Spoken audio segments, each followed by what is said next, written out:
Well, good morning, everyone. Mayor Steve Wilder here from the city of North Canton with my weekly community update. Today's Wednesday, February the 17th, 2021. Today is Ash Wednesday, which occurs 6.5 weeks before Easter. It's a day observed by Christians as a holy day of fasting and prayer. Ash Wednesday marks the beginning of the season of Lent. So I know many of you will be out today for an Ash Wednesday blessing or service. In recognition of Black History Month, I'd like to share with you two African Americans that had a great impact on our country. And the first is, I'd like to bring to your attention, which I didn't know about this person. In 1922, aviator Bessie Coleman became the first African American woman to stage a public flight in America. High flying skills always wowed her audience. Now, Bessie Coleman was born on January 26, 1892 in Atlanta. Coleman, who worked both as a sharecropper, her father, who was a Native American and African descent, left the family in search of better opportunities in Oklahoma when Coleman was a child. Her mother did her best to support the family and the children and contributed as much as she could when she was old enough. At the age of 12, Coleman began attending Missionary Baptist Church in Texas. And after graduating, she embarked on a journey to Oklahoma to attend the Oklahoma Colored School. It was in 1921, a time of both gender and racial discrimination, Coleman broke barriers and became the world's first Black woman to earn a pilot's license. And because flying schools in the United States denied her entry, she took it upon herself to learn French and moved to France to achieve her goal. After only 7 months, Coleman earned her license from France's well-known, Cadron Brothers School of Aviation. Though she wanted to start a flying school for African Americans when she returned to the United States, Coleman specialized in stunt flying and parachuting and earned a living barnstorming and performing aerial skills and tricks. In 1922, she became the first African American woman in America to make a public flight. It was on August the 30th, 1926, that Coleman was tragically killed at only 34 years old when an accident during a rehearsal for an aerial show sent her plummeting to Earth. Coleman remains a pioneer of women in the field of aviation, someone I did not know about. The second African American I'd like to present is Garrett Augustus Morgan. Garrett was born March 4th, 1877, and died on July 27th, 1963. And Garrett Morgan was an African American inventor, businessman, and community leader. His most notable inventions were a 3-position traffic signal and a smoke hood. It's a predecessor to the gas mask, and notably used in a 1916 tunnel construction disaster rescue. And Morgan also discovered and developed a chemical hair processing and straightening solution. He created a successful company based on his hair product inventions, along with a couple line of hair care products, and became involved in the civic and political advancement of African Americans, especially in and around Cleveland, Ohio.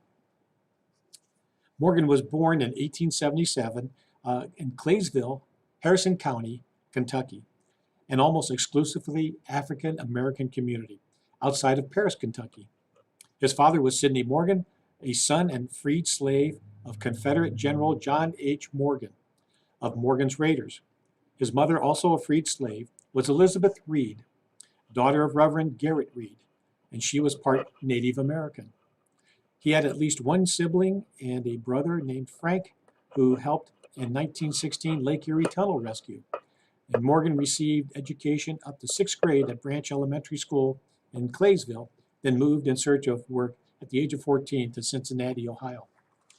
Eventually, his travels took him to Cleveland, where he got a job as repairing sewing machines and repairing parts. And that's where he first got his interest in learning how things worked. And so he built on that reputation of fixing things, and especially sewing machines.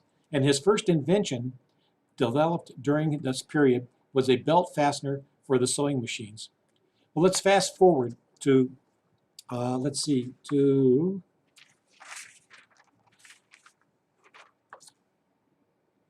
1916. Well, that was the tunnel.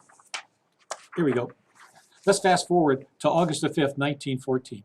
So here we are, as a former police officer, the first invention of the traffic light, and that was done by Augustus, by Garrett, Augustus Morgan.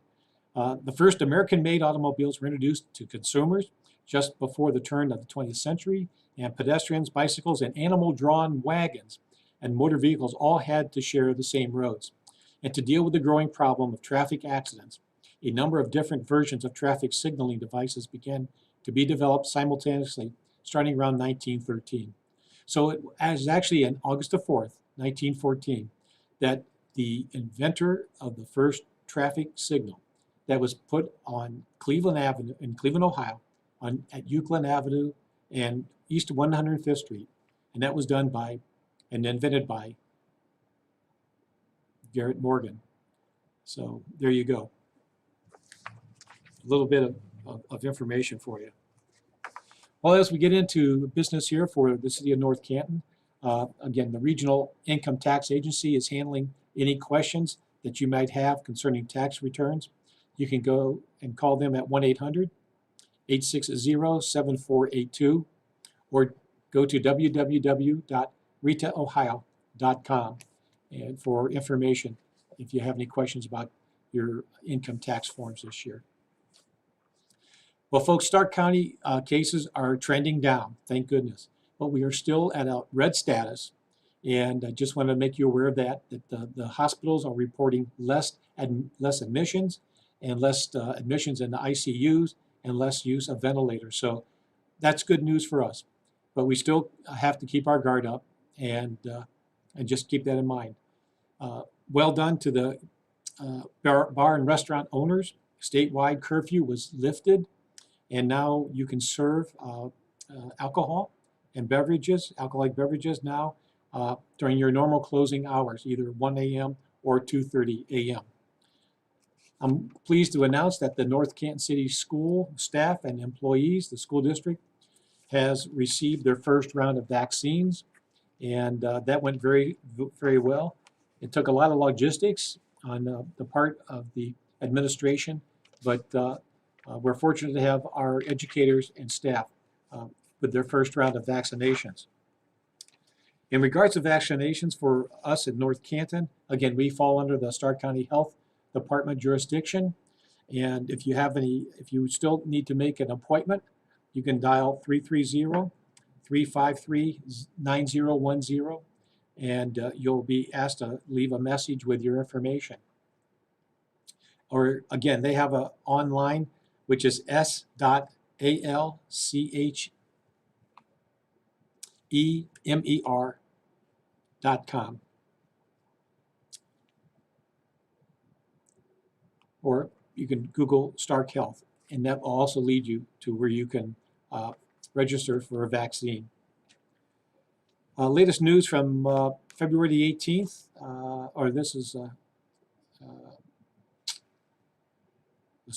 this was a press conference. The date is wrong on this one. It was just yesterday. This is interesting. As part of Ohio's continuing efforts to ensure equity in Ohio's vaccination program, the Ohio Department of Health is holding a virtual town hall meetings focused on specific minority communities. And these virtual meetings will involve local medical professionals, community leaders, who will guide these conversations to discuss the safety and the efficacy of the COVID-19 vaccine. I have those right here for us. On Monday, February 22nd, at 6:30 p.m., that will be geared toward African American Ohioans. Tuesday, February 23rd at 6:30 will be Hispanic or Latino Ohioans. And Monday, March the 1st at 6:30, that will be for Asian American and Pacific Islander Ohioans. And on Tuesday, March the 2nd at 6:30, that will be for rural Ohioans. And the information on that, should you want to go and check on it again, the town halls will be streamed on Facebook and YouTube. And if you're looking for more details, just go to coronavirus.ohio.gov/town hall. That's coronavirus.ohio.gov/town hall. And that will give you some information there. They also informed us that the vaccine shipments to providers may be delayed 1 or 2 days because of the snow that we're encompassing right now in the midsection of Ohio and of our country. I just want to make you aware of that. So there might be some delay in the supply. I gave you the dates on the town halls. Again,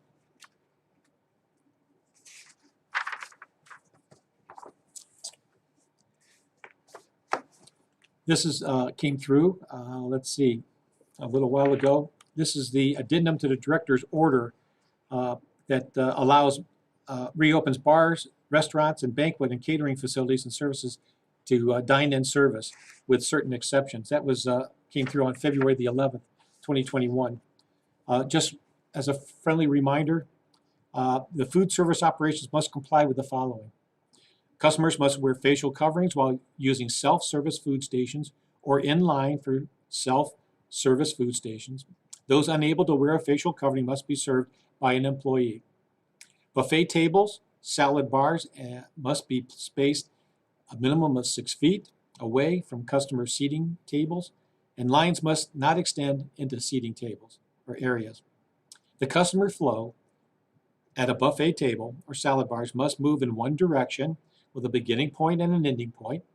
Customers must maintain at least 6 feet of social distancing while in line, and again, directional signage must be posted indicating where the customer line begins.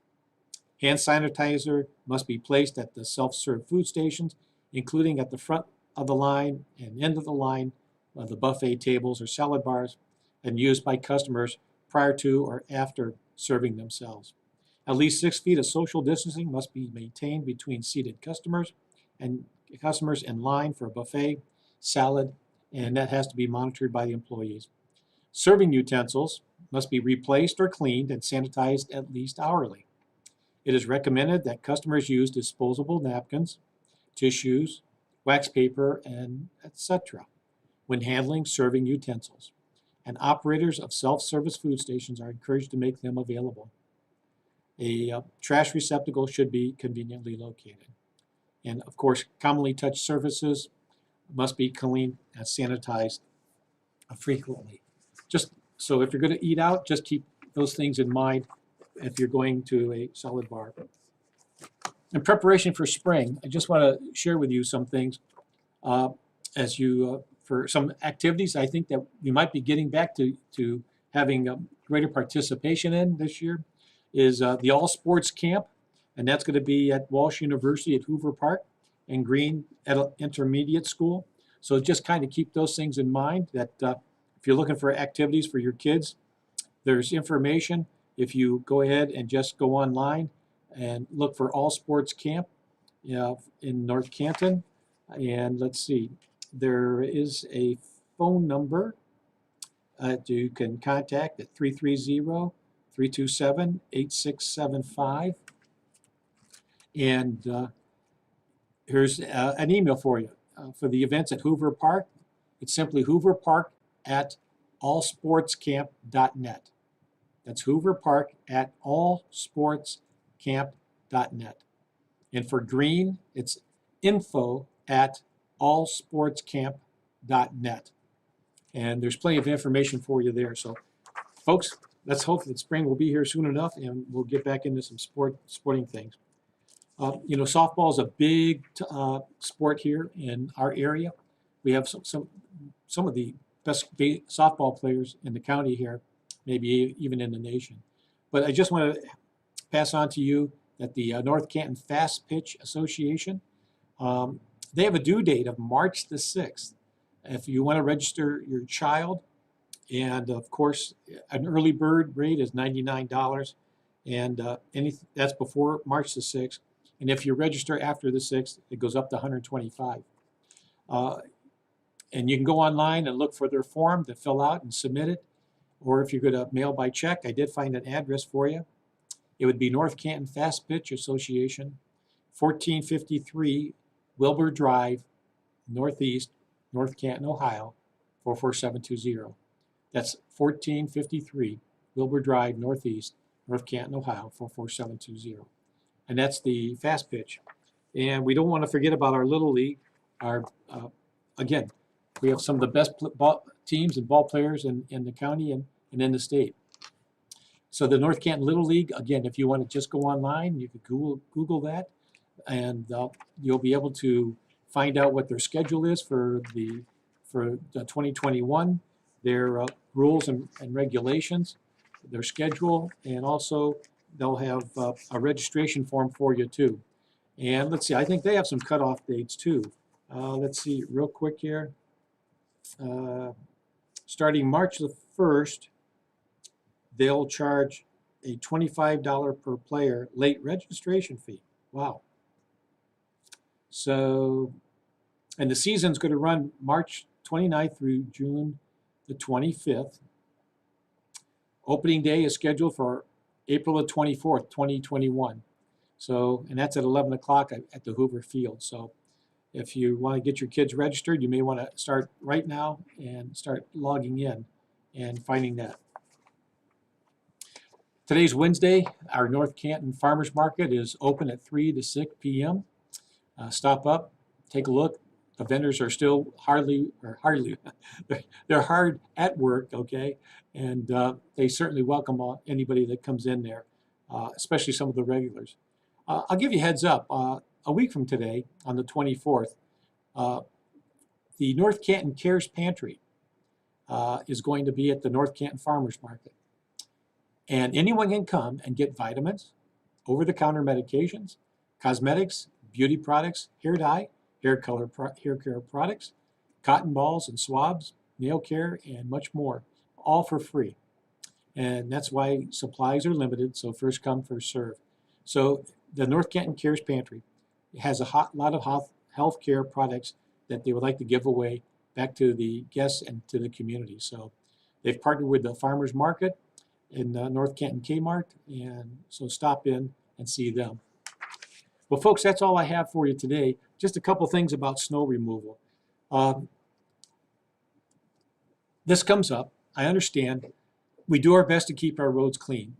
And unfortunately, when we do plow our streets, yes, driveways do get plowed in at the bottom. It's not something that the city workers are going to come back and clean for you. I'm in the same boat with you.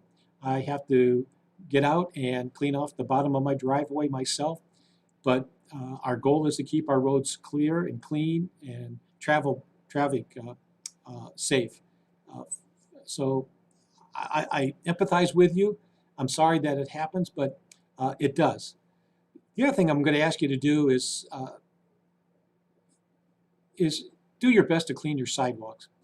There again, I know sometimes the snow from the roads get pushed up on them, but for our businesses on Main Street, if you can keep your sidewalks open for the residents that do have to walk or get to the bus stop, I'm asking our business owners if you'll get out there, get some high school kids out there, pay them a couple bucks or $10 or something to clean your sidewalks for you. But let's do our best to keep those clean, whether it's in the neighborhood or on our businesses. And I just ask you for your cooperation on that.